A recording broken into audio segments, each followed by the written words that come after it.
లక్ష్మి గారికి సంఘం తరపున వందనాలు చెల్లిస్తున్నాను. అలాగే ఈ సమయాన్ని గీతా సహోదరు గారికి అప్పగిస్తున్నాను. అందరూ శ్రద్ధగా కలిగి దేవుని మాటలు వినాలని కోరుకుంటున్నాను.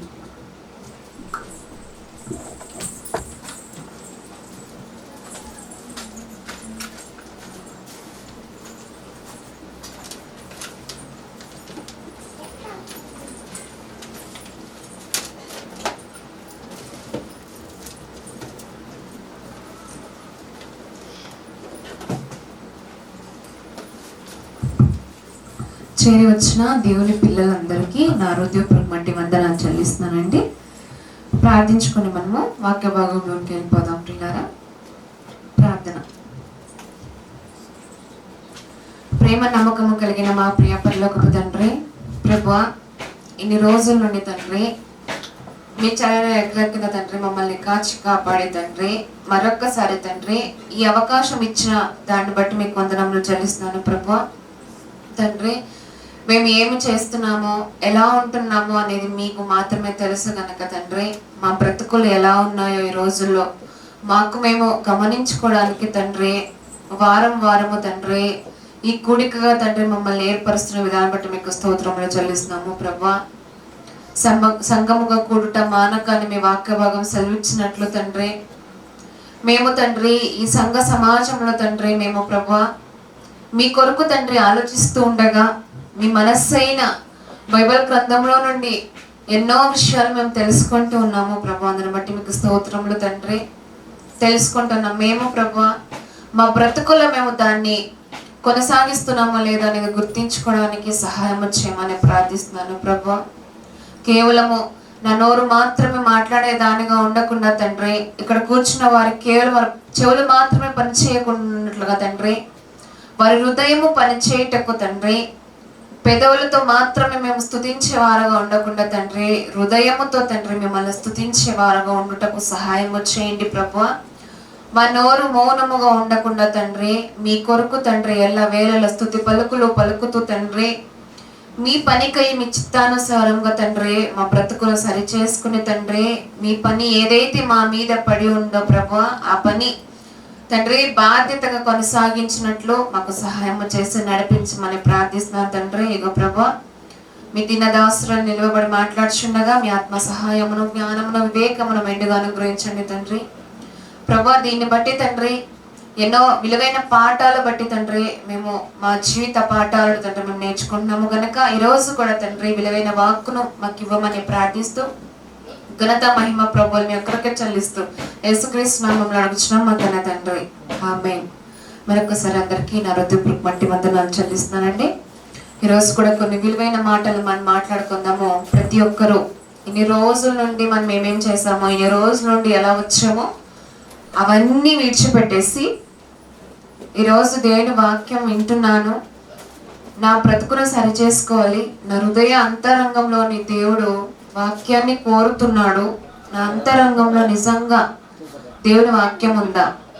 మనుషులు ఎవరు నా అవసరం తీర్చలేరు, మనుషులు కొంతవరకే నా అవసరం తీర్చగలరు, కానీ ఈ లోకంలో ఏది శాశ్వతం కాదు, అన్నీ అశాశ్వతమే అని తెలుసుకున్న మనం దేవుణ్ణి ఎలా స్తుతిస్తున్నాం, మన బ్రతుకులు ఎలా ఉన్నాయి, మన జీవితాలు ఎలా ఉన్నాయో ప్రతి ఒక్కరు గమనించుకోవాలండి.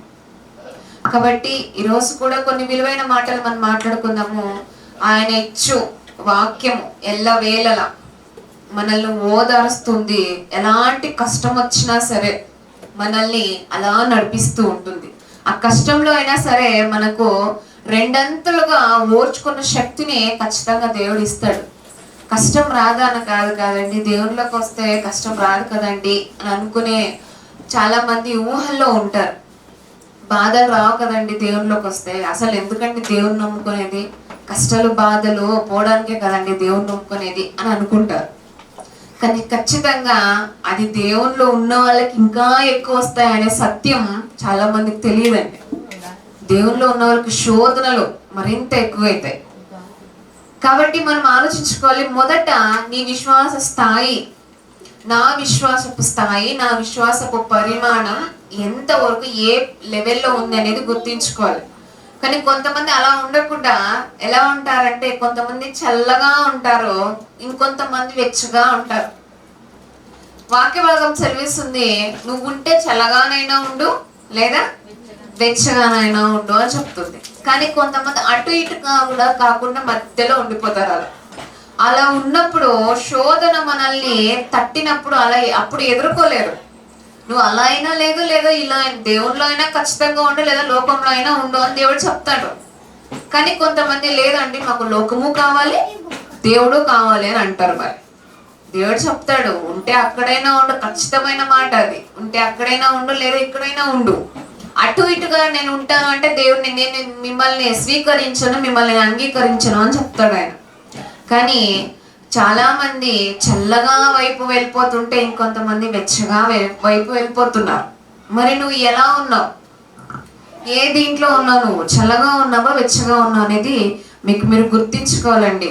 అందుకే మనము ఏ విషయంలో తప్పిపోయినా పర్లేదేమో, కానీ విశ్వాస విషయంలో నువ్వు విశ్వసిస్తున్న దేవుని విషయంలో తప్పిపోయావంటే, గురి తప్పిన వేటగాడంట, దారి తప్పిన బాటసారంట. వీరు సేమ్ ఒక్కటేనంట. గురి తప్పితే ఆ వేట ఎలా మిస్ అవుతుందో, దారి తప్పిన బాటసారి కూడా, విశ్వాసంలో తప్పినటువంటి ఈ యొక్క విశ్వాసులు కూడా అంతే. తప్పిపోయాం అనుకో, మళ్ళీ దాన్ని వెతుక్కోవడం చాలా కష్టంగా మారిపోతుంది మనకు. కాబట్టి మనం గమనించుకోవాలి, విశ్వాసంలో ఎక్కడైనా కొద్దిగానైనా సరే నేను తప్పిపోయానా అనేది మనం ఆలోచించుకోవాలండి. ఒక మాట మనం చూసుకొని ముందుకెళ్ళిపోదాం ప్రియులారా. ఈరోజు దేవుడు మనకి ఇచ్చినటువంటి వాక్యము, దేవుడు మనల్ని బహుగా ఆ వాక్యాన్ని దీవించి మన హృదయాల్లో ఫలించును గాక. ఆమేన్. చూస్తామండి ఒకసారి రోమపత్రిక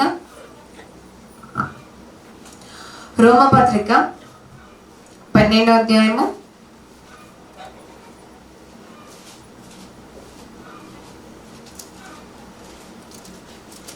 రోమపత్రిక 12వ అధ్యాయము 2వ వచనం.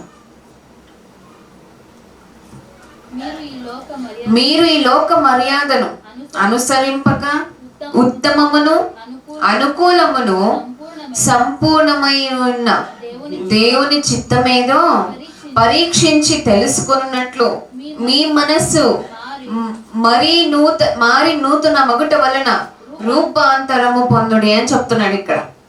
ఇక్కడ ఏంటి అంటే, మీరు ఈ లోక మర్యాదను అనుసరింపక అని ఎందుకు అనాల్సి వచ్చిందండి? ఆయన ఎందుకు అనాల్సి వచ్చిందో తెలుసా? చాలా మంది లోక మర్యాద చొప్పున నడుస్తూ ఉంటారు. కాబట్టే మీరు ప్రాచీన స్వభావంలోనికి వెళ్ళిపోకండి, ఈ లోకము నడుస్తున్న మర్యాద చొప్పున మీరు నడవకండి.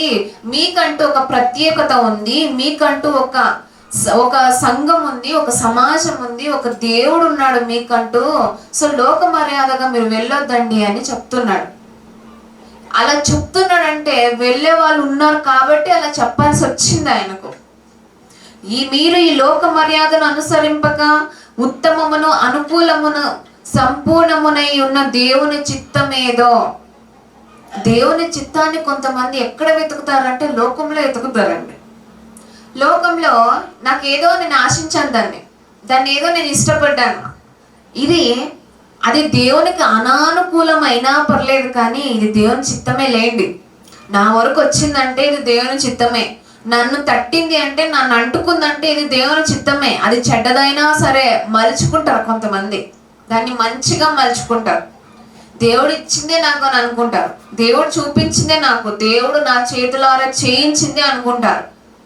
కానీ నిజంగా దాన్ని ఆలోచించినట్లయితే ఇది నాకు సరైనదేనా, ఈ మాట నాకు సరైనదేనా, ఈ ఆలోచన నాకు సరైనదేనా, ఈ చూపు నాకు సరైనదేనా, దేవునికి అనుకూలముగా ఈ ఆలోచనలు ఉన్నాయా అని నువ్వు నిజంగా మనసు పెట్టి ఆలోచించినట్లయితే ఒక్కటి కూడా సరిగ్గా ఉండవండి, ఒక్కటి కూడా ఉండవు.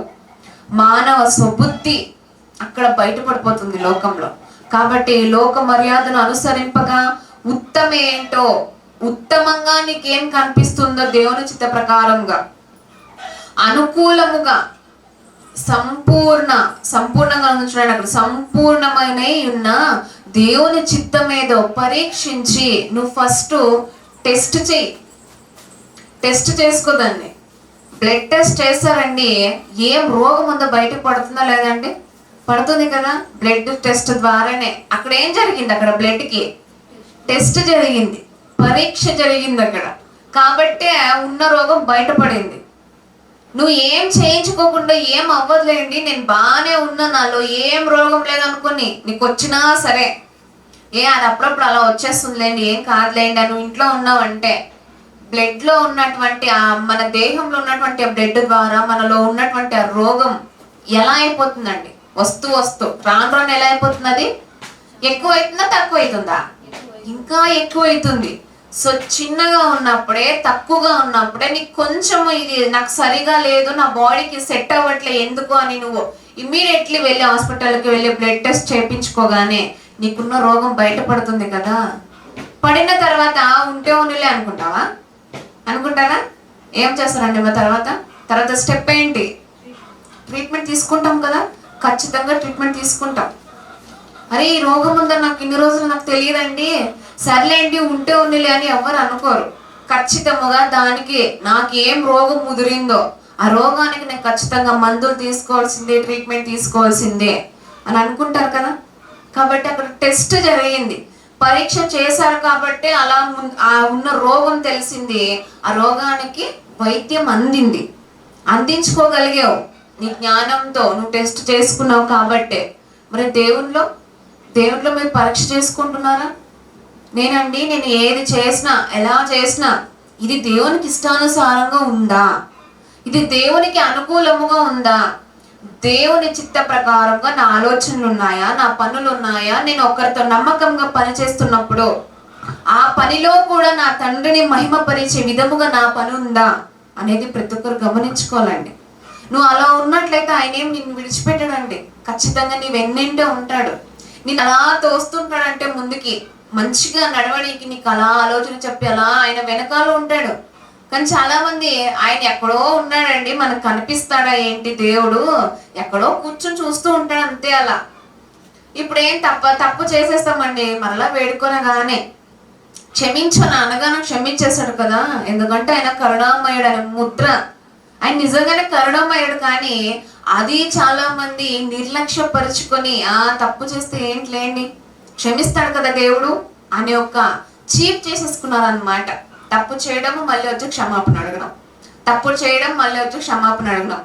తెలిసిన వాళ్ళని కదా దేవుడు ఎక్కువ అడిగేది, తెలియని వాళ్ళని అయ్యో పాపం తెలియదు, తెలియక చేశారండి వాళ్ళు, ఏం పోన్లేండి అని క్షమించవచ్చు.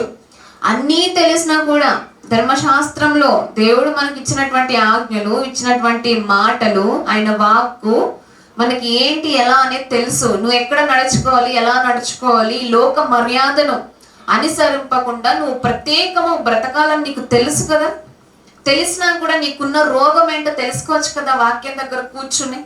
కానీ కొంతమంది ఆ రోగాన్ని గుర్తించరు, అది ఇంకా బాగా ముదిరిపోయి చివరికి సంఘాన్ని, దేవుణ్ణి, మనుషుల్ని, సంఘ సహవాసాన్ని విడిచిపెట్టేసి బయటకు లోకంలో కలిసిపోయే స్థితి వరకు అది సరి చేసుకోకుండా అలాగే పెంచుతూ పోషిస్తూ ఉంటారు. కాబట్టి మనం గమనించుకోవాలి, ఏదైనా నాలో లోక మర్యాదలు ఉన్నాయేమో గమనించుకోవాలి. తర్వాత చదువుకుందాం. అనుకూలమును సంపూర్ణమునై ఉన్న దేవుని చిత్తమేదో పరీక్షించి తెలుసుకున్నట్లు మీ మనస్సు మారి నూతన మగుట వలన రూపాంతరము పొందుడి. నూతనం అంటే ఏంటండి? ఏంటి నూతనం అంటే? కొత్తది.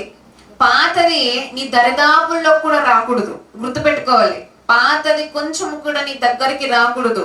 ఆయన ఆల్రెడీ నీకు బాప్టిజం ద్వారా నూతన జీవితాన్ని ఇచ్చాడు. బాప్టిజం ద్వారా నిన్ను ఎలా నడిపించాలి, నిన్ను నా సొత్తు అన్నాడు ఆయన. నువ్వు నీ సొత్తు కాదు, నువ్వు నా సొత్తు అన్నాడు దేవుడు. నా సొత్తు. బాప్టిజం పొందిన వెంటనే నువ్వు నా సొత్తు అన్నాడు. నా రక్తము వలన, నా పరిశుద్ధమైన రక్తము వలన నీ ఎర్రనైన పాపములను కడిగి తిని అని వాక్య భాగం సెలవిస్తుంది. ఎర్రనైన రక్తము వలె, కెంపు వలె ఉన్న నీ పాపములు దేవుడు క్షమించాడు. ఆయన పరిశుద్ధమైన రక్తముతో మన పాపములను తుడిచివేశాడు.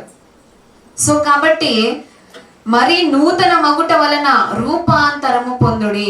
రూపాంతరం అంటే ఏంటో తెలుసా అండి? రూపాంతరం ఎప్పుడైనా విన్నారేమో నీ పదము? రూపాంతరం అంటే ఏంటి? సీతాకోక కరెక్ట్ అండి ఎగ్జాంపుల్. అది ఒక గొంగలి పురుగుగా ఉన్నప్పుడు ఎవరైనా ఇష్టపడతారా? దాన్ని ఇష్టపడతారండి? లేదు కదా, చాలా అసహ్యంగా ఉంటుందంట అది. అది దగ్గరకు రాగానే చాలా అసహించుకొని దాన్ని తోసేస్తాం పక్కకి. అదే సీతకు చిలకలాగా మారితే ఎలా ఉంటుందండి? అది అక్కడ దానికి ఏం జరిగింది? రూపాంతరం జరిగింది. తన పాత స్వభావం విడిచిపెట్టేసి కొత్త స్వభావంలోనికి అది మారింది.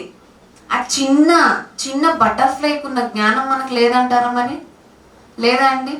అదే జ్ఞానంతో, అదే మోసంతో, అదే అజ్ఞానముతో చాలా మంది పాత స్వభావాలు అలా మీద వేసుకొని బ్రతుకుతూ ఉంటారండి క్రైస్తవ్యులు. పాత బట్టలు పారేస్తాము, పాతవన్నీ తీసేసి బయట పారేస్తాం, కానీ నీ పాత స్వభావం నువ్వు తీసేసుకున్నావు అంటే అది మాత్రం తీసేసుకోరు. ఇంట్లో ఉన్నవన్నీ కావాలంటే బయట పారేస్తారు, అవసరం లేనివి. ఇది నీకు అవసరం లేదు, ఇది నీకు తగినది కాదు అని దేవుని వాక్య భాగం సెలవిస్తుంది. రూపాంతరం పొందుడి మీరు. రూపాంతరం అది మనకు చాలా అవసరం. రూపాంతరం అంటే నీ పాత స్వభావాన్ని విడిచిపెట్టేసి కొత్త స్వభావంతో ఆయనను వెంబడించే వారుగా మనం ఉండాలి. శిష్యులు ఉన్నారు కదండి, ఆయనకు చాలా మంది శిష్యులు ఉన్నారు. 12 మందికి ఎక్కువ శిష్యులు చాలా మంది అప్పుడు ఉండేవాళ్ళంట. కానీ ఆయన నిజంగా మీరు పాతవన్నీ విడిచిపెట్టేసి, పాతవి నీకు అవసరం లేదు, మీరు మమ్మల్ని అన్నీ విడిచిపెట్టేసి నన్ను వెంబడించాలని యేసుక్రీస్తు చెప్పగానే చాలా మంది వెనక్కి వెళ్ళిపోయారంట. తర్వాత ఆయన సిలువకు తీసుకెళ్తున్నప్పుడు అక్కడికి ఎవరు రాలేదండి. ఆయన ఒంటిగా అయిపోయినప్పుడు శిష్యులు అక్కడ, ఆ శిష్యులు ఉన్నారు కదా, అంతకు ముందు వారి జీవితం ఎలా ఉండేదండి? శిష్యులు ఉన్నారు, శిష్యులుగా మారినప్పుడు వారి జీవితం, మనం ఎలా అయితే బాప్తిసము పొందక మునుపు మన జీవితం ఎలా ఉండేదో వారి జీవితాలు కూడా అలాగే ఉండేవి. కానీ వారి జీవితాలు దేవుడు వచ్చి చెప్పగానే అలానే వలలు విడిచిపెట్టి వెళ్ళిపోయారంటండి. క్రీస్తు ప్రభువు చెప్పగానే మీరు వలలు విడిచిపెట్టేసి నన్ను వెంబడించండి, ఒకే మాట అంతే. ఇన్ని రోజుల నుండి, ఇన్ని ఇయర్స్ నుండి మనం వింటున్న వాక్యం ఒక్కసారైనా మన మనసును పొడవబడిందా? అరే నేను చేసిన తప్పు కదా, నేను ఏదైనా చిన్న విషయంలో కానీ దేవుని నేను బాధ పెడుతున్నానేమో, దేవుని నేను అవమానపరుస్తున్నానేమో, నా ఈ యొక్క చిన్న పని వల్ల, ఈ యొక్క పెద్ద పని వల్ల నేను ఏదైనా దేవుని బాధ పెడుతున్నానేమో ఆలోచించుకున్నారా? అలా విడిచిపెట్టేసి వెళ్ళిపోయారండి. కొంతమంది వెనక్కి వెళ్ళిపోయినా కూడా కొంతమంది అలా చెప్పగానే ఆయన కొనసాగించుకున్నారు. అంతము వరకు సహించారు కాబట్టి వారు శిష్యులు అయ్యారు. మరి మనము శిష్యులు అంతటి వాళ్ళం అయ్యామంటారా? అందులో కొంచెము కూడా చెప్పుకోగలిగిన అంత ఏం లేదండి మనలో. అందుకే మన జీవితాలు ఇలా ఉన్నాయేమో, అందుకే మన జీవితాలు ఇంతగా దౌర్భాగ్యమైన స్థితిలోనికి వెళ్ళిపోతున్నాయేమో. అందుకే మన రక్షణ జీవితము, మన యొక్క విశ్వాసము ఎదిగించుకోలేకపోతున్నాం, మనం ఎదగలేకపోతున్నాం విశ్వాసంలో. ఆ శిష్యులు చెప్పగానే అలా అంతా విడిచిపెట్టేసి వెళ్ళిపోయారండి. చూద్దాం ఒకసారి మత్తయి సువార్త 28వ అధ్యాయము. మత్తయి సువార్త 28వ అధ్యాయము చూద్దాం ఒకసారి. వారి గురించి దేవుడు ఈరోజు మనల్ని కూడా శిష్యులను చూపించి మనకు నేర్పిస్తున్నటువంటి పాఠం ఏంటి, దేవుడు మనకి ఏం చెప్తున్నాడు అని చూద్దాం ఒకసారి. మత్తయి సువార్త 28వ అధ్యాయము.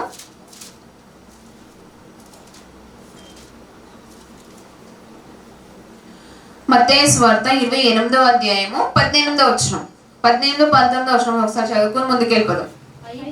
అయితే యేసు వారి యొద్దకు వచ్చి, పరలోకమందును భూమి మీదను నాకు సర్వాధికారము ఇయ్యబడి ఉన్నది, కాబట్టి మీరు వెళ్ళి సమస్త జనులను శిష్యులుగా చేయుడి అని చెప్తున్నాడు. ఇక్కడ మాట్లాడితే నాకు అధికారం ఉంది, మిమ్మల్ని ఏం చేయాలన్న దేవుడు నాకు అధికారం ఇచ్చేశాడు, కాబట్టి మీరు వెళ్ళి ఏం చేస్తారంటే, కాబట్టి మీరు వెళ్ళి సమస్త జనులను, కొంతమందినే కాదు, లేదా కేవలం నేను కోరుకున్న వాళ్ళమే కాదు, కానీ సమస్త జనులను కూడా మీరు ఏం చేయాలంటున్నాడు అక్కడ? జనులను శిష్యులుగా చేయుడి అని చెప్తున్నాడు. మనమంట శిష్యులుగా మారాలంట ఆయనకి. శిష్యులు అంటే అర్థం ఏంటో చెప్పండి. శిష్యతనం మనం చేస్తున్నామంటే శిష్యునికి పైగా ఎవరుంటారు? గురువు ఉంటారు కదా. గురువు చెప్పిన మాట ప్రకారంగా ఖచ్చితంగా శిష్యుడు ఏం చేయాలి? నడుచుకోవాలి. ఖచ్చితముగా ఆ గురువుని నిజంగా ప్రేమించినట్లయితే, చాలా మంది ఇప్పుడు స్కూల్ ఉంటుంది, టీచర్ ఉంటాడు, చాలా మంది స్టూడెంట్స్ ఉంటారు, అందరూ ఆ టీచర్ని ఇష్టపడతారంటారా? ఇష్టపడతారండి? ఏదైనా గద్దించిన వెంటనే ఎలా ఉంటుంది, ఏదైనా తిట్టిన వెంటనే లేదా కొడితే ఎలా రియాక్ట్ అయిపోతారు వాళ్ళు? చాలా ఇమ్మీడియట్లీ అతని మీద ద్వేషం పెంచుకుంటారు. నన్నే కొడతాడా, నన్నే అంటాడా, నన్నే ఇలా మాట్లాడతాడా అని చాలా మంది ద్వేషిస్తారు గురువుని. కానీ నిజంగా ఆయన్ని అర్థం చేసుకున్న వాళ్ళు ఎలా ఎలా ఆలోచిస్తారో తెలుసా? ఆయన కొట్టింది నా కోసమే కదా, నేను తప్పు చేశాను కాబట్టి ఆయన కొట్టాడు, నేను చేశాను కాబట్టి ఆయన నన్ను గద్దించాడు, నేను ఏదో చేశాను కాబట్టి ఆయన నన్ను ఇలా అన్నాడు అని నిజంగా శిష్యతనము, నిజమైన శిష్యుడు ఆలోచించే విధానం ఇలా ఉంటుంది. కానీ తనకి ఎందుకు నేను లొంగిపోయి ఉండాలి, తనకెందుకు నేను శిష్యులుగా ఉండాలి అని చాలా మంది విని వదిలేసి గుంపులో అలాంటి వాళ్ళు ఉంటారు. అందరూ గురువుని నిజంగా ప్రేమించరండి. సపోజ్ మనమే గుర్తు చేసుకోండి ఒకసారి, మన స్కూల్ డేస్, కాలేజ్ డేస్. నిజంగా నేను అందరు గురువుని నన్ను కొట్టారు అనుకోండి, నేను నిజంగా వారిని ప్రేమించానా? నా మార్పు కొరకే కదా నా గురువు కొట్టింది అని ఆలోచించారు ఎప్పుడైనా? మనం గమనించుకోవాలండి. అందరూ గురువుని ప్రేమించారండి. ఆయన చెప్పు క్రమశిక్షణని, ఆయన మాట్లాడే మాటల్ని. గురువు ఎందుకంటే కొడతాడు శిష్యుల్ని? నువ్వు క్రమబద్ధంగా వెళ్ళాలి, నిన్ను గౌరవించుకోవాలి మొదట, తర్వాత ఇతరులను గౌరవించాలి, సమాజాన్ని గౌరవించాలి, నీ ఫ్యామిలీని గౌరవించాలి. ప్రతి ఒక్కరికి గౌరవం అనేది ఆయన ఎక్కువ నేర్పిస్తూ ఉంటాడు. గురువు బాధ్యత అది, క్రమశిక్షణ, తప్పు చేయొద్దు ఇవి. కానీ ఆ గురువుకు మించిన గురువు మనకున్నాడు ఇక్కడ. ఆ గురువుకు, లోక గురువులు మించిన గురువు మన యేసుక్రీస్తు ప్రభువారండి. అందుకే ఆయన సమస్త జనులను శిష్యులుగా చేయుడి అని చెప్తున్నాడు. మరి వాళ్ళు వచ్చారు, అపోస్తలులు మనకు గొప్ప వాక్య గ్రంథాన్ని వాళ్ళు ఎన్నో పత్రికల ద్వారా ఇచ్చారు మనం చదువుకుంటున్నాము. మరి మనం శిష్యులుగా మార్చబడ్డామా? మనము రూపాంతరము పొందామా? దేవునిలో నుండి ఆ గొంగిలి పురుగు అయితే ఎలా అయితే తన స్వభావాన్ని, ప్రాచీన స్వభావాన్ని విడిచిపెట్టేసి తను ఎంతో బాధతో, నొప్పితో సీతాకోక చిలకలాగా మారుతుంది, అందముగా మారుతుంది. నీ జీవితము అందముగా మార్చుకున్నావా? నువ్వు రూపాంతరం పొందావా? శిష్యునిగా నా గురువు చెప్పిన మాట ప్రకారంగా నేను ఖచ్చితంగా నడుచుకుంటున్నానా? మరి మీకు ప్రశ్న వేసుకోవాలి, మీరు క్వశ్చన్ చేసుకోండి. ఇక్కడే కాదు, మీరు ఏకాంతంగా ఉన్నప్పుడు కూడా ఖచ్చితంగా ఈ క్వశ్చన్ చేసుకోవాలి. నా గురువు చెప్పిన మాట, నా దేవుడు చెప్పిన మాట, నా క్రీస్తు ప్రభువారు చెప్పిన మాట, గురువులకు మించిన గురువు నా పైగా ఉన్నాడు కదా, మరి ఆ గురువు మాట నేను ఖచ్చితంగా వింటున్నానా? లేదా ఆయన గద్దిస్తుంటే నేను ఆ మాటను త్రోసివేసి నా ఇష్టానుసారంగా బ్రతుకుతున్నానేమో? గమనించుకోవాలండి, గుర్తించుకోవాలి. అందుకే ఆయన శిష్యునిగా ప్రతి ఒక్కరిని నాకు శిష్యునిగా మార్చండి అని చెప్పాడు. మరి వారిలాంటి స్వభావం గల మనుషులే కదండి మనము కూడా. తన శిష్యులు ఎలా ఉన్నారు? వారు ఏమైనా సపరేట్గా ఉన్నారా? వారి పుట్టుక సపరేట్గా ఏమైనా ఉందండి? లేదు కదా. ఏలియా నా వంటి స్వభావం గల మనుష్యుడే కదా అని అన్నాడు ఏలియా గారిని. ఎంత గొప్ప పనులు చేశాడండి ఆయన, ఎంత గొప్పగా బ్రతికాడు. చాలా మంది విరోధులకి, దేవుని విరోధులకి ఎదురెళ్ళి బ్రతికినటువంటి ఏలియా గారు మనలాంటి స్వభావం గల మనుషులే కదా వాళ్ళు కూడా. అపోస్తులైన పౌలు గారు ఎంతో బాధ వచ్చిన, కష్టం వచ్చిన, ఇరుకొచ్చిన, ఇబ్బంది వచ్చిన అలా దేవుని కొరకు బ్రతికాడు. తన శిష్యతనాన్ని దేవుడు, ఆ పౌలు గారు దేవునికి అప్పగించేసుకున్నాడు. ఎంత కష్టం వచ్చినా సరే నేను ఓర్చుకొని నా తండ్రి కొరకు నిలబడాలి, నా గురువు చెప్పిన మాట ప్రకారంగా. మరి వారు శిష్యులు అయ్యారు, మనం శిష్యులుగా మార్చబడ్డామా? మనం గమనించుకోవాలి. శిష్యులుగా ఉండాలంటే మనకు అర్హతలు ఎలా ఉండాలి, మనకున్నటువంటి లక్షణాలు ఏంటి, ఎలా ఉంటే మనం శిష్యులుగా మారుతాం అనేది యేసుక్రీస్తు ప్రభువు చెప్తున్నాడు. చూద్దాం ఒకసారి లూకా సువార్త 14వ అధ్యాయము. లూకా సువార్త 14వ అధ్యాయము 26వ వచనం. 14వ అధ్యాయము 25వ వచనం నుండి చదువుదాం. బహుజన సమూహములు ఆయనతో కూడా వెళ్ళుచున్నప్పుడు ఆయన వారి తట్టు తిరిగి, ఎవడైనా నా యొద్దకు వచ్చి తన తండ్రిని తల్లిని భార్యను, పిల్లలను, అన్నదమ్ములను, అక్క చెల్లెండ్రను, తన ప్రాణమును సహా ద్వేషింపకుంటే వాడు నా శిష్యుడు కానేరడు అని చెప్తున్నాడు. ఇక్కడ ఏం మాట్లాడుతున్నాడు అంటే, చాలా జన సమూహం అక్కడ ఉందంట. మనం నిజంగా రూపాంతరం పొందినట్లయితే మనం ఆయనకు శిష్యులుగా మార్చబడతాం. ఆ శిష్యతనం మనకి ఇంకా రాలేదు అంటే నువ్వు ఇంకా రూపాంతరం పొందలేదు అని అర్థం చేసుకోవాలి. నా గురువు మాట ప్రకారం నేను ఇంకా నడుచుకోవట్లేదు అంటే నాకు ఇంకా శిష్యతనం నాకు ఇంకా రాలే, నేను ఇంకా దాన్ని పొందుకోలేదు. ఆయన ఎన్నడో మనల్ని శిష్యుడిగా మార్చాలని చెప్పేసి వాక్య గ్రంథాన్ని ఇచ్చి వెళ్ళిపోయాడు. చాలా మంది భక్తులు బ్రతికి మనకు ఎన్నో పత్రికలు ఇచ్చి వెళ్ళారు, కానీ నేను ఇంకా శిష్యునిగా మారలేదేమో, ఇంకా శిష్యతనం మనకు రాలేదేమో అని చెప్తూ మాట్లాడుతూ, బహుజన సమూహములు ఆయనతో కూడా వెళ్ళుచున్నప్పుడు ఆయన వారి తట్టు తిరిగి, చాలా మంది ఉన్నారంట అక్కడ, చాలా మంది ఉన్నప్పుడు వారి తట్టు తిరిగాడంట. తిరిగిన తర్వాత చదువుదాం. ఎవడైనను నా యొద్దకు వచ్చి తన తండ్రిని, తల్లిని, భార్యను, పిల్లలను, అన్నదమ్ములను, అక్క చెల్లెండ్రను, తన ప్రాణమును సహా ద్వేషింపకుంటే వాడు నా శిష్యుడు కానేరడు అని కటాఖండితంగా అక్కడ చెప్పేశాడండి. ఎందుకు ఈ మాట చెప్పాడు అని మనం ఆలోచించినట్లయితే, చాలా చాలా మంది కొన్ని బంధాలతో ముడిపడి ఉంటారు కదండి. అక్క చెల్లెళ్ళు, అన్నదమ్ములు, భార్య, పిల్లలు, తల్లిదండ్రులు, ఈ బంధువులు, ఈ రిలేషన్షిప్ వల్ల కూడా చాలా మంది దేవుని విడిచిపెట్టలేకపోతున్నారంట. ఆ బంధముకి ఇచ్చేటువంటి ఆ ప్రత్యేకత కూడా దేవునికి ఇవ్వట్లేదు చాలా మంది. నిజంగా అండి, ఆ బంధముకి ఇచ్చేటువంటి విలువ కూడా దేవునికి ఇవ్వట్లే.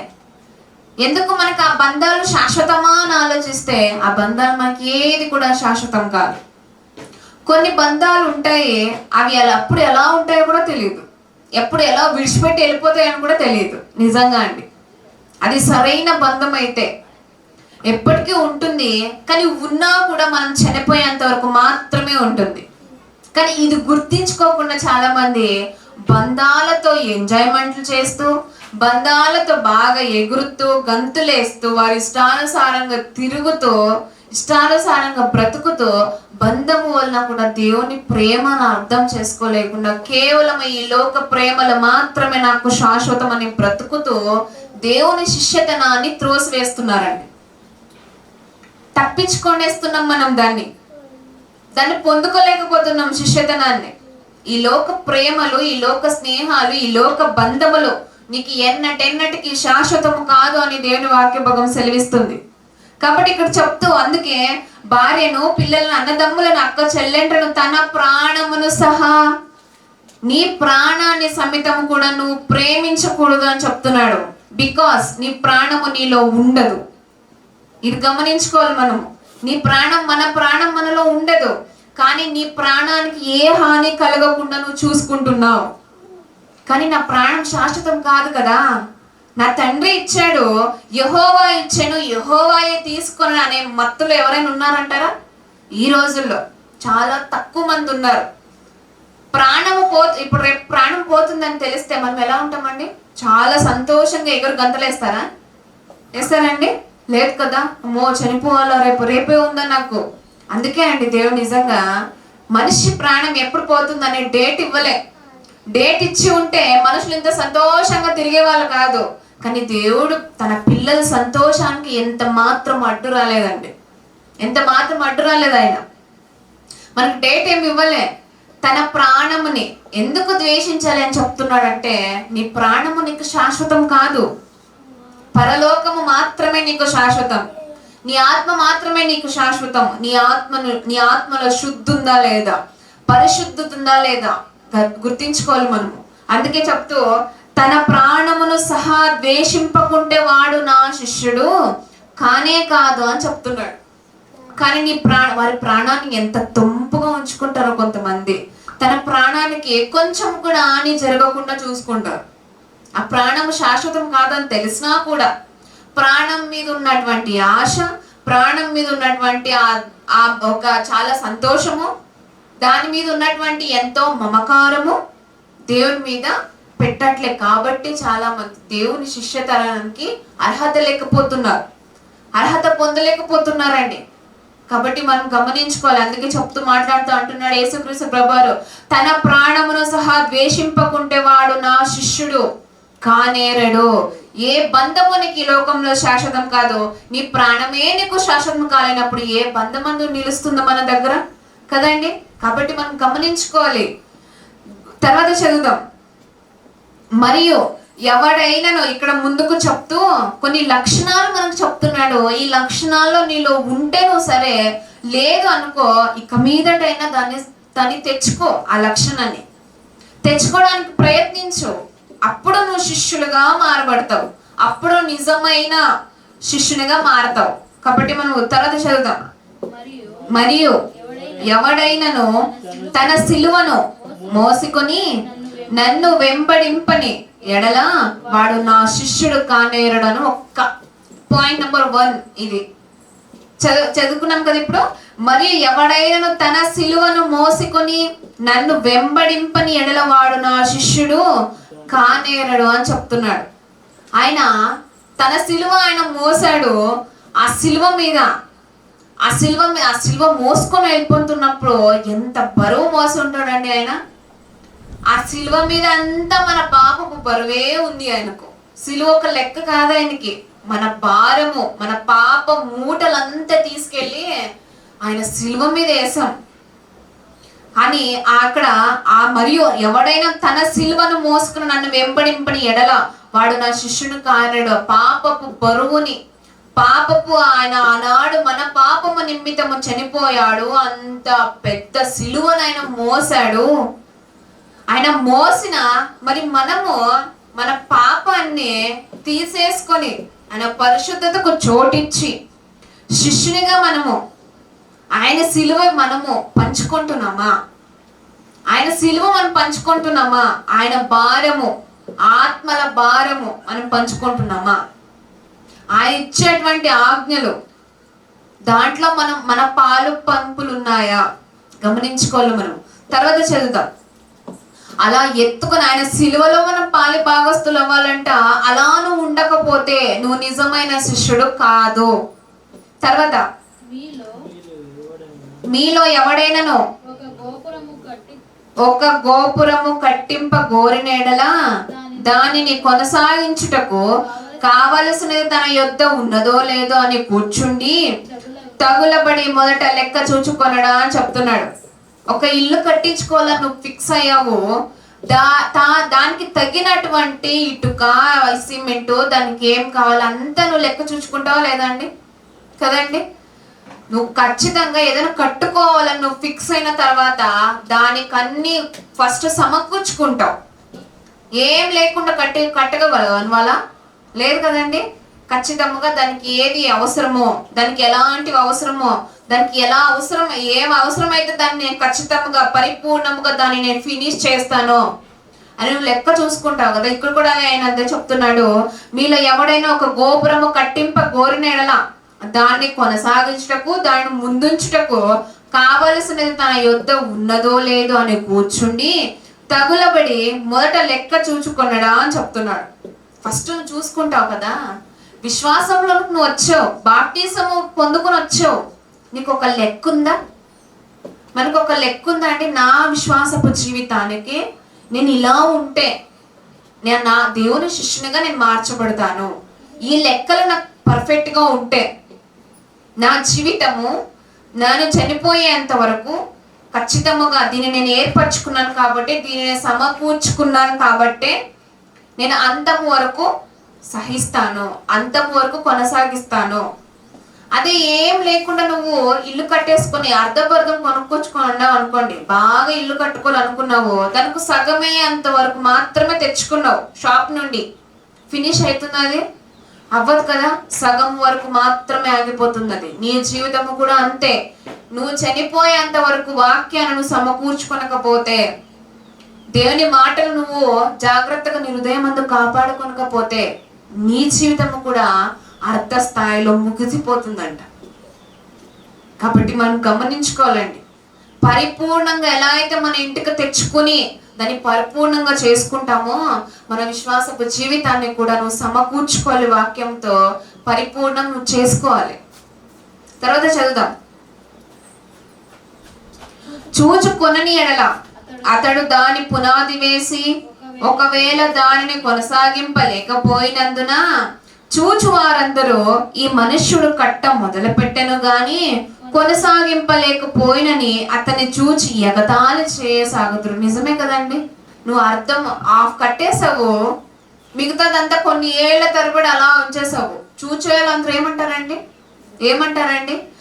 ఈ మాత్రానికి ఎందుకంటే ఈడు పునాది వేసింది, ఎందుకండి తెచ్చిపెట్టుకుంది, ఎందుకండి ఇవన్నీ ఖర్చు పెట్టి ఊరికే చేసిందండి అని అనుకుంటారా లేదా?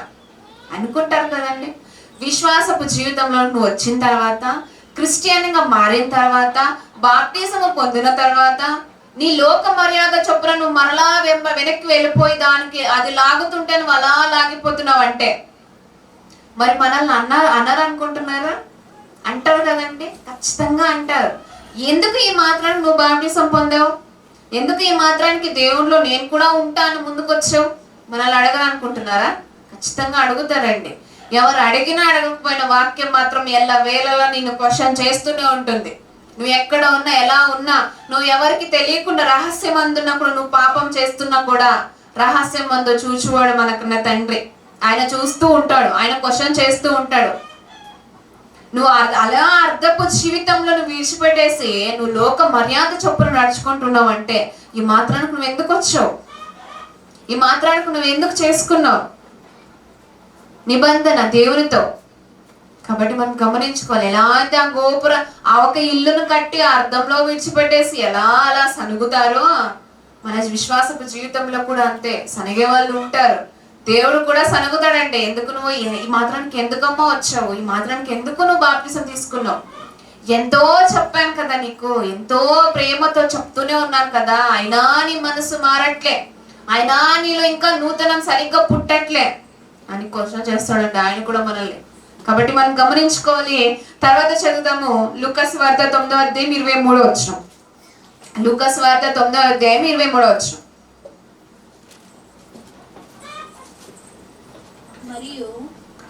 మరియు అందరితో ఇట్లా నేను ఎవడైనను నన్ను వెంబడింప కోరిన ఎడల తన్ను తాను ఉపేక్షించుకొని ప్రతి దినము తన సిలువని ఎత్తుకొని నన్ను వెంబడింపవలెను. ఇక్కడ కూడా అదే చెప్తున్నాడు ఆయన.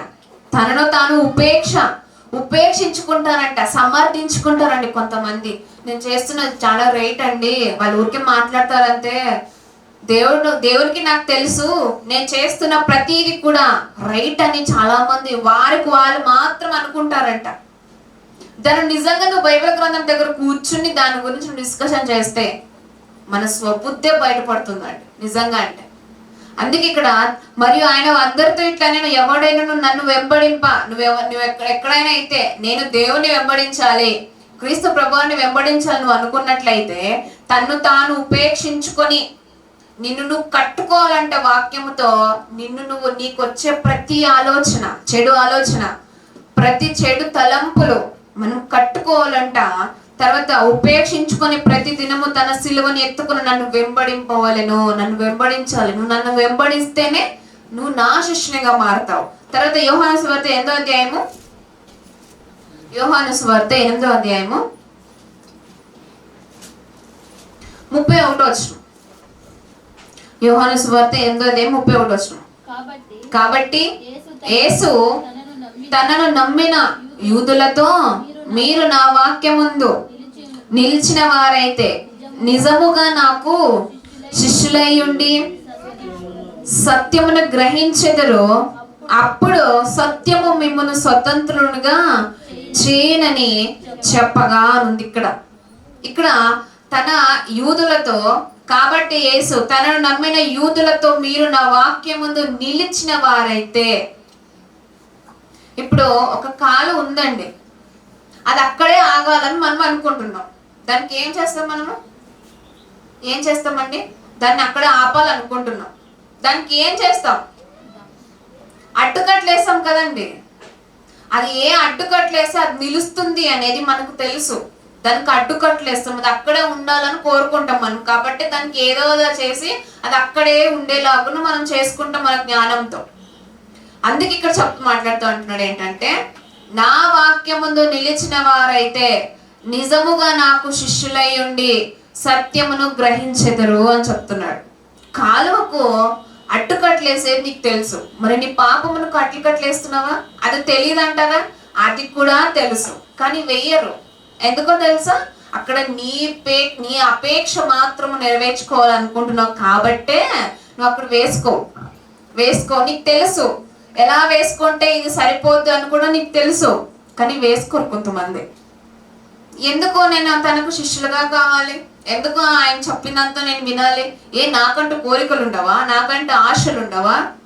మన ఆశను తీర్చగలిగిన తండ్రి దేవుడు అని తెలిసినా కూడా అల్పకాల సుఖభోగాలకు మరిగి చాలా మంది దేవుని విడిచిపెట్టేస్తారండి. దేవుని మాటకు విధేయత చూపించరు. ఆయన వాక్యమందు నిలిచిన వారైతే మనం గమనించుకోవాలి. మనం ఒకసారి ఆలోచించుకుందాము. ఆయన వాక్యమందు నేను కదలచబడక స్థిరముగా నిలిచిన దానిగా ఉన్నానా? నిలిచిన వానిగా నేను ఉన్నానా? మీరు పరీక్ష చేసుకోండి.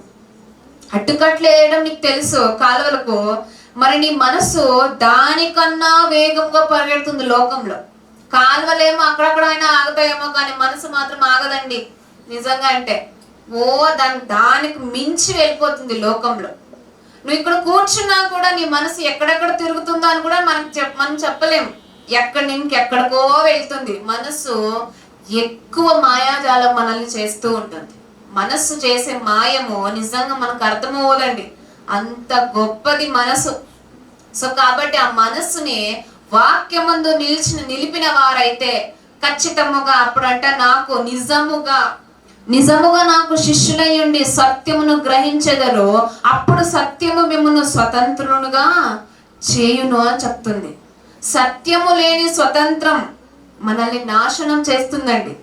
నిజంగా సత్యము లేని స్వతంత్రం, సత్యమున్న స్వతంత్రం మనల్ని ఎక్కడ అడ్డుకట్లేయాలి, ఎక్కడ నిన్ను సరిచేయాలి, ఎక్కడ నుండి నిన్ను లాగితే పరిశుద్ధత బయటపడుతుంది అనేది దేవుడు మనకు అప్పటికప్పుడు జ్ఞానం ఇస్తూ ఉంటాడు. సత్యము లేని స్వతంత్రాన్ని కోరుకుంటున్నారు చాలా మంది. స్వతంత్రం ఉండాలి, నాకు సత్యము నాకు అవసరం లేదు అని విడిచిపెట్టేస్తున్నారు చాలా మంది. కానీ మనం ఆలోచించాల్సిన విషయం ఏంటి అంటే, సత్యము ఫస్ట్, తర్వాత స్వతంత్రం. నువ్వు నిజంగా సత్యాన్ని నువ్వు స్వీకరించినట్లయితే ఆటోమేటిక్ గా ఆ సత్యమే స్వతంత్రాన్ని వెనకాలే తీసుకొని వస్తుంది. సో మనం గమనించుకోవాలి, సత్యము లేని స్వతంత్రం నాలో ఉందా? స్వేచ్ఛ. మనం ఆలోచించాం కదండి, మొన్న ఎవరి గురించి ఆలోచిద్దాం? కోరహు మితి మించినటువంటి స్వేచ్ఛను కోరుకున్నాడు కాబట్టే తను నాశనం అయిపోయాడు. భూమి నెర విరిచి అతన్ని మింగేసింది, తన కుటుంబాన్ని మింగేసింది.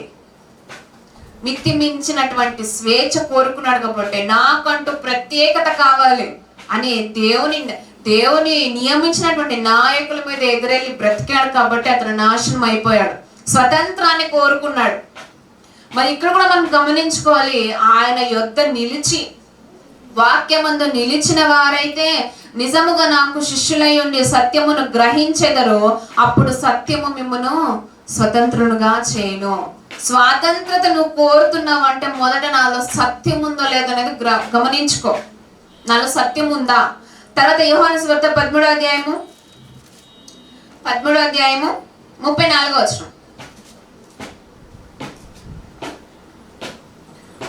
శిష్యులు కావాలంటే ఇక్కడ ఇంకో మాట చెప్తూ మాట్లాడుతున్నాడు ఆయన. యోహాను సువార్త 13వ అధ్యాయము 34వ వచనం. మీరు ఒకరినొకరు ప్రేమింపవలెనని మీకు క్రొత్త ఆజ్ఞ ఇచ్చుచున్నాను. నేను మిమ్మును ప్రేమించినట్టే మీరును ఒకరినొకరు ప్రేమింపవలెను. మీరు ఒకరి ఎడల ఒకడు ప్రేమ గలవారైన ఎడల దీన్ని బట్టి మీరు నా శిష్యులని అందురను తెలుసుకొందురనేను అని చెప్తున్నాడు.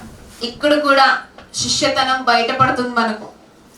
ఏం చెప్తున్నా అంటే, మీరు ఒకరినొకడు ప్రేమింపవలెనని మీకు క్రొత్త ఆజ్ఞ ఇచ్చుచున్నాను. ప్రేమ అనేది ఎక్కడో బయట సమాజంలో కాదండి రావాల్సింది, నీ కుటుంబాల్లో ప్రేమ మొదలవ్వాలి ఫస్ట్. కానీ కొంతమంది కుటుంబాల్లో ప్రేమ ఉండదు, కానీ బయట సమాజం అంతా ప్రేమగా ఉంటారు. ఫస్ట్ మార్పు, ఆ ప్రేమ నీ కుటుంబంలో నుండి బయటికి రావాలి, అక్కడ మొదలవ్వాలి, అక్కడ చిగురించాలి. కానీ కొంతమంది కుటుంబాన్ని ప్రేమించారంట, బయట వారందరినీ ప్రేమిస్తారంట. ఇది ఎక్కడండి? ఇది దేవుడు ఇది ఏదైనా న్యాయంగా ఉందా అసలు? కానీ అందుకే మనం గమనించుకోవాలి. అందుకు ఒకరినొకరు ప్రేమింపాలని మీకు క్రొత్త ఆజ్ఞ ఇచ్చుచున్నాను, నేను మిమ్మల్ని ప్రేమించినట్టే మీరును ఒకరినొకరు ప్రేమింపవలెను. క్రీస్తు ప్రభువారు వారు వాళ్ళ సహోదరులండి ఎంతో బాధ పెట్టినా కూడా, ఎంతో ఆయనకు ఎంత హింస పెట్టినా కూడా ప్రేమించాడండి. వారిని ఎంతమంది ద్వేషించలేదు. తన మనసున ద్వేషానికి చోటే లేదు. కుటుంబాన్ని కూడా బయట సమాజాన్ని కూడా ఒకే రీతిగా ప్రేమించాడు క్రీస్తు ప్రభువారు. ఆయన బాధ పెట్టిన వారిని కూడా ప్రేమించాడు, ద్వేషం పెట్టుకోలే ఆయన మనసులో. అక్కడ అలా ప్రేమించాలంటే, అలా ప్రేమించిన వారైతే, అలా ప్రేమ గలవారైనల దీని బట్టి మీరు నా శిష్యులని అందరూ తెలుసుకొందురు. అందరూ నిజంగా తెలుసుకుంటున్నారంటే వారికి కూడా మార్పు రావచ్చు కదండి. మనము క్రీస్తు శిష్యులం అండి, మనలో ప్రేమ ఉంటుంది, మనలో ఎంతో సహనం ఉంటుంది, ఎంతో ఓర్పు ఉంటుంది అని బయట సమాజము నిన్ను తెలుసుకున్నట్లయితే ఖచ్చితంగా నీ నుండి కూడా చాలా మంది మారగలిగినటువంటి స్థితిలోనికి వస్తారు. మొదట నువ్వు చేయాల్సింది ప్రేమ కలిగి ఉండాలి. ప్రేమ కలిగి ఉండాలంటే అప్పుడు నా శిష్యులను అందరూ తెలుసుకుంటారు, అందరు తెలుసుకుంటారు. తర్వాత చదువుతాం యోహాను సువార్త 15వ అధ్యాయం 8వ వచనం. ఇక్కడ కూడా మాట్లాడుతూ ఆయన చెప్తున్నాడు, యోహాను సువార్త 15వ అధ్యాయము 8వ వచనం, మీరు బహుగా ఫలించుట వలన నా తండ్రి మహిమ పరచబడును, ఇందువలన మీరు నా శిష్యులగుదురు. తండ్రి నన్ను ఎలాగూ ప్రేమించెనో నేను మిమ్మల్ని అలాగూ ప్రేమించుతని నా ప్రేమ యందు నిలిచి ఉండుడి అని చెప్తున్నాడు. నా ప్రేమ యందు నిలిచి ఉండుడి అని చెప్తున్నాడు. మీరు బహుగా ఫలించుట వలన, ఫలము చెప్తున్నాడు ఆయన. బహుగా ఫలించుట వలన నా తండ్రి మహిమ పరచబడును. గొడ్డిపోరిపోయిందండి చెట్టు అంటే దాన్ని ఏం చేస్తామండి మనము? పీక్ పారేస్తాం కదా. దాంట్లో ఫలాలు లేవండి అంటే ఎలా ఉంటుందండి? పారేస్తాం కదా, దాన్ని అవసరం లేదనుకుంటాం. ఇక్కడ కూడా మీరు బహుగా ఫలించుట వలన నా తండ్రి మహిమ పరచబడును అని చెప్తున్నాడు.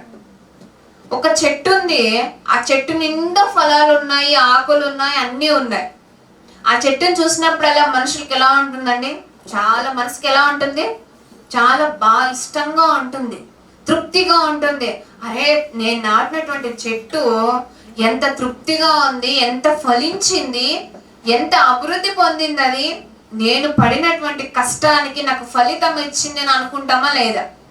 మరి మన దేవుడు ఈ లోకానికి వచ్చాడు కదా క్రీస్తు ప్రభువారు, ఎంత కష్టపడి ఉంటాడండి, ఎంత బాధతో కూడినటువంటి వేదనతో కూడినటువంటి జీవితాన్ని మన కోసము, కేవలము మన కోసం మాత్రమే. ఇప్పుడు కూడా నీ కోసం నువ్వు బ్రతుకుతున్నావేమో, కానీ క్రీస్తు ప్రభువారు మాత్రము మన కోసమే బ్రతికాడండి, ఫలించాడు. అప్పుడు నువ్వు ఫలించినట్లయితే, నా కోసం నాకు క్రీస్తు ప్రభువారు ప్రాణం పెట్టాడు, మరి నేను ఫలించే చెట్టు వలె ఉన్నానా?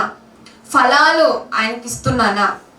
అలా నువ్వు ఫలించినట్లయితే, ఇందువలన మీరు నా శిష్యులగుదురు. తండ్రి నన్ను ఎలాగూ ప్రేమించను, నేను మిమ్మల్ని అలాగే ప్రేమించితిని. నా ప్రేమ యందు నిలిచి ఉండుడి. నేను నా తండ్రి ఆజ్ఞలను గైకొని ఆయన ప్రేమ యందు నిలిచి ఉన్న ప్రకారము మీరును నా ఆజ్ఞలు గైకొన్నెడల నా ప్రేమ యందు నిలిచి ఉందురు. మీ యందు నా సంతోషము ఉండవలెననియు. ఇక్కడ ఈ పదం చాలా జాగ్రత్తగా ఆలోచించండి. ఎవరు ఏందంటే సంతోషం కోరుతున్నాడు ఆయన?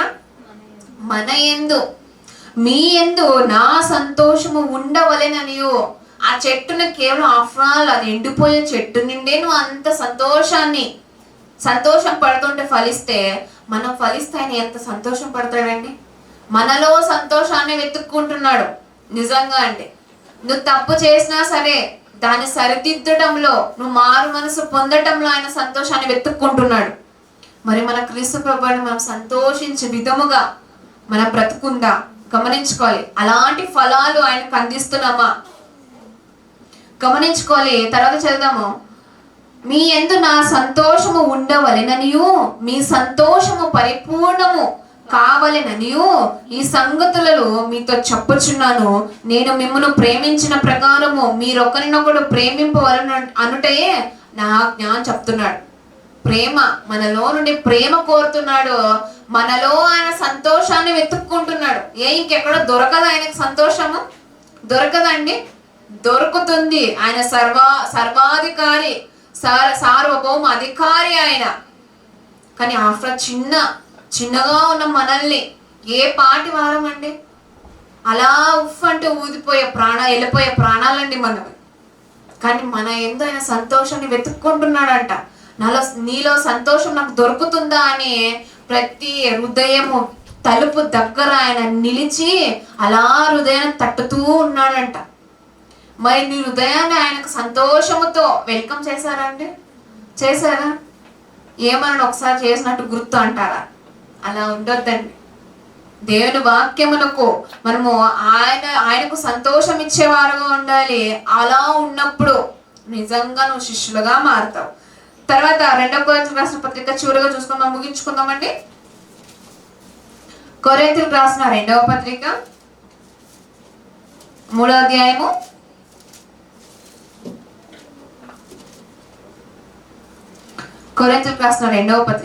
3వ అధ్యాయము 10వ వచనం. 10వ వచనం నుండి చదువుకుని ముగించుకుందాం మనం.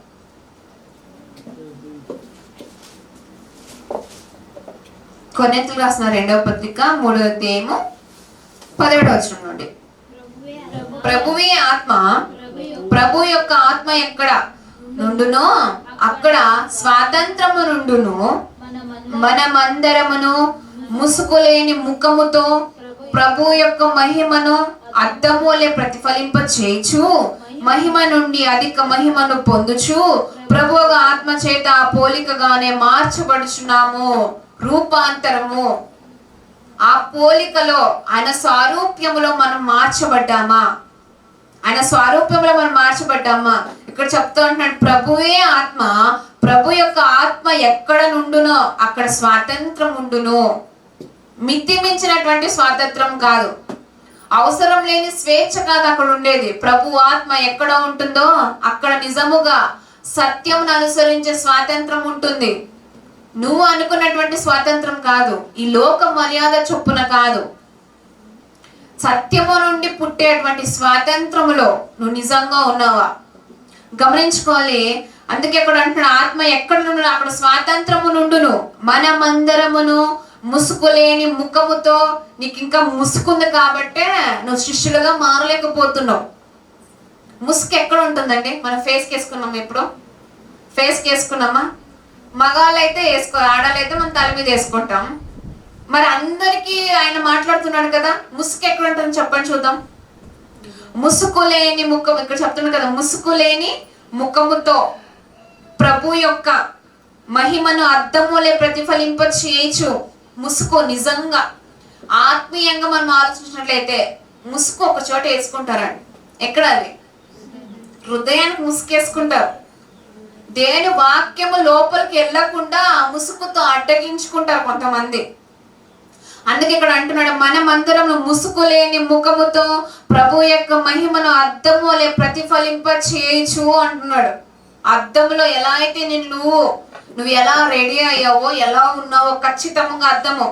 ఇప్పుడు నువ్వు రెడీ అయ్యడం ఒకలా ఉండి అద్దంలో ఇంకోలా చూపిస్తుందా? చూపించదు కదా. కానీ కొంతమంది క్రైస్తవులు ఎలా ఉన్నారో తెలుసా? బయట ఒకలా ఉంటే హృదయంలో ఇంకోలా ఉన్నారు, సంఘంలో ఒకలా ఉంటే బయట లోకంలో ఇంకోలా ఉన్నారు.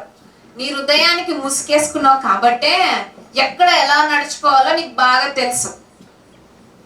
ముసుగు అలా వేసుకొని వాక్యాన్ని పంపించకుండా హృదయంలోనికి బయట మాత్రము నటించడానికి చాలా కష్టపడుతున్నారండి క్రైస్తవులు.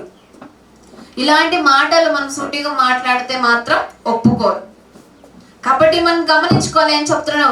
మనం అందరమును, కొందరు మాత్రమే కాదు, అందరమును ముసుగులేని ముఖముతో ప్రభు యొక్క మహిమను అద్దములే ప్రతిఫలింప చేయొచ్చు, మహిమ నుండి అధిక మహిమను పొందొచ్చు. నీకు ఇప్పుడు మహిమ ఇచ్చాడు, దానికంటే అధిక మహిమ నువ్వు నిజంగా ఆయన మహిమపరిచినట్లయితే ఆయన నిన్ను మహిమపరుస్తాడు. నీకు కావాల్సింది ఆయన ఇస్తాడు. నువ్వు కేవలం చేయాల్సిన ఆయన మీద ఆధారపడాలి, ఆయన నువ్వు ఆనుకోవాలి. మొదట నీ హృదయానికి ముసుగు అనే పాపం అనే ముసుగుని తీసేసుకోవాలి. కానీ పాపం అనే ముసుగుని అలా ఉంచుకొని పై వేషం మాత్రం నువ్వు ముసుగేసుకొని చక్కగా రెడీ అయిపోయి సంఘానికి వచ్చి క్రైస్తవులని చలామణి అవుతున్నా అంటే దేవుడు మాత్రం ఎంత మాత్రం ఒప్పుకోడండి. అలా ముసుగు నీ హృదయానికి ముసుగు తీసేసుకున్నట్లయితే అప్పుడు నిజముగా శిష్యులుగా మనం మార్చబడతాము దేవునికి. కాబట్టి మనం గమనించుకోవాలి, ప్రభు యొక్క మహిమను అద్దములో ప్రతిఫలింప చేయించు, మహిమ నుండి అధిక మహిమను పొందుచు ప్రభువుగా ఆత్మ చేత ఆ పోలికగానే మార్చబడుచున్నాము. నువ్వు నిజంగా ముసుగు తీసేసుకున్నట్లయితే క్రీస్తు సారూప్యము నీలో అలా అలా పుడుతుందండి. కానీ పాపం అనే ముసుగును వేసుకున్న వాక్యాన్ని వింటున్నావంటే ఆ పాపము ఉన్న చోట దేవుని వాక్యము ఎంత మాత్రం ఉండదు, ఎంత మాత్రం కూడా అక్కడ ఉండదు. ఫస్ట్ నువ్వు ముసుగు తీసేసుకో నీ హృదయానికి, అప్పుడు నువ్వు ఆయనకు శిష్యులు అవుతావు. అప్పుడు మనం శిష్య బృందంగా మార్చబడదాం. కాబట్టి మనం గమనించుకోవాలంటే, ఇప్పుడు ఒక అడవి ఉందండి, అడవిలో పక్షులు ఉన్నాయి, ఆ పక్షులకి పిల్లలు ఉన్నాయి. ఆ పక్షి బయటకు వెళ్తుంది, ఏదో ఆహారం తీసుకురానికి వెళ్తుంది. ఇంట్లో ఉన్న ఆ గూట్లో ఉన్న పిల్లలకి చెప్తుందంట, మీరు ఎక్కడికి వెళ్ళొద్దండి, ఎందుకంటే బయట వేటగాళ్ళు తిరుగుతున్నారు, బయటకు మీరు వెళ్ళొద్దు, జాగ్రత్తగా ఉండండి, నేను వచ్చేంత వరకు మీరు బయటకు రావద్దు అని చెప్తుంది ఆ పక్షి. మరి పిల్ల చేష్టలు వింటాయంటారా? వినరండి. వినకుండా అలా ఆ పక్షి బయటకు వెళ్ళిపోయింది. వీళ్ళు ఉన్నారు, ఇక్కడ లోపల ఉన్నారు, చెప్పే మాట వినలేదు, గుర్తొచ్చింది, అయినా దాన్ని పాటించలేదు. బయటకు వచ్చాయి, వేటగాను ఊర్లోనికి దొరికిపోయాయి. ఎరేసాడు, వలేసాడు, తీసుకొని వెళ్ళిపోయాడు. అదే ఆ పక్ష మాట విని ఉంటే ఏం జరిగేదండి? అక్కడ వాటి ప్రాణాలకు అవే ఉత్తరవాదులు అయిపోయేవా? కాదు కదా. జాగ్రత్తగా మా అమ్మ చెప్పింది లేదా మా నాన్న చెప్పింది, నేను ఇది చేయొద్దు, ఇక్కడ వెళ్ళకూడదని చెప్పారు, సో నేను వెళ్ళకూడదు, బయటకు వెళ్తే వేటగాళ్ళు తిరుగుతున్నారు. సాతానంట గర్జించు సింహం వలె ఎవరిని మింగేద్దామా, ఏ విషయమందు నిన్ను నేను మింగేయాలని సమాజంలో వెతుకుతూ తిరుగుతున్నాడని మనకు తెలీదా? అలా ఉన్నప్పుడు దేవుడు తల్లిదండ్రి కన్నా ఎక్కువ, తల్లిదండ్రుని ఇచ్చినటువంటి దేవుడు దానికి పై అధికారిగా ఉన్నటువంటి మన గురువు, మన తండ్రి మనకు చెప్పట్లేదంటారా? బయట వేటగాడు తిరుగుతున్నాడని చెప్పాడు కదా. ఖచ్చితంగా వేటగాడు తిరుగుతున్నాడు, గర్జించు సింహంలే వెతుకుతున్నాడంటే మనల్ని. ఎవరిని మృంగేద్దామా? అయ్యో, ఎక్కడ మోకాలు కోల్చున్నారో వాళ్ళు దేవునికి ప్రార్థించుకుంటూ, ఎక్కడ బైబిల్ పట్టుకున్నారేమో అక్కడ మింగాలి వాళ్ళని. ఏదో ఒక విషయమో వారికి ఇష్టానుసారమైనది వారు ఎదుట ఉంచాలి, నేను వారిని మృంగాలి, నా వేటలోనికి వాళ్ళని వేసుకోవాలి అని ఖచ్చితంగా సాతాను తిరుగుతున్నాడు.